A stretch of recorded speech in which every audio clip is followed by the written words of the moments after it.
दापोलीच्या दौऱ्यावर आहेत। यावेळेला ते हरणे बंदर भूमिपूजन, उपजिल्हा रुग्णालय, दापोली खेड रस्ता, दापोली ग्रामदेवता, काळकाई कोंड जीर्णोद्धार यासह विविध विकास कामांचं भूमिपूजन करणार आहेत। यानंतर दापोलीतील आझाद मैदानात मुख्यमंत्री शिंदे आणि रामदास कदम हे कार्यकर्त्यांना संबोधित करतील। त्यामुळे या भागात सध्या जोरदार तयारी सुरू आहे। इथल्या तयारीचा आढावा घेतलाय आमचे प्रतिनिधी शिवाजी गोरे यांनी। राज्याचे मुख्यमंत्री एकनाथ शिंदे उद्या दापोली दौऱ्यावर येणार आहेत आणि त्यांचा पहिलाच दौरा असणार आहे। राज्याचे मुख्यमंत्री झाल्यानंतर एकनाथ शिंदे दापोलीमध्ये पहिल्यांदाच दौऱ्यावर येत आहेत आणि या ठिकाणी त्यांची जाहीर सभा होणार आहे। जाहीर सभेची जय्यत तयारी सुरू आहे। आपण पाहतो या ठिकाणी मंडपाचं काम सुरू आहे।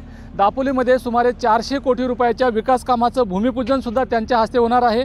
दापोलीमधला हरणे बंदराचा गेले अनेक वर्षाचा प्रश्न उद्या निकाली निघणार आहे, कारण त्यांच्या हस्ते भूमिपूजन होणार आहे। हरणे बंदराच्या जेटीसाठी सुमारे 250 कोटी रुपये निधी मंजूर झालेला आहे आणि त्यामुळे कुठेतरी मच्छीमार बांधवांना दिलासा मिळणार आहे। परंतु दापोलीमधल्या अनेक विकास कामाचं भूमिपूजन त्यांच्या हस्ते होणार आहे, त्यामुळे नागरिकांना तर दिलासा मिळणार आहे। परंतु विकास कामाच्या निधीबरोबरच या ठिकाणी मोठ्या प्रमाणात जाहीर सभा होणार आहे आणि उद्या नेमकं एकनाथ शिंदे कोणावरती तोफ डागतात हे सुद्धा पाहणं तितकंच महत्त्वाचं आहे। रामदासभाई कदम यांनी अनेकांवरती तोफ डागलेली आहे, परंतु उद्या या ठिकाणी रामदासभाईची तोफ नेमकी कोणावर धडाडते हेच पाहणं तितकंच महत्त्वाचं आहे।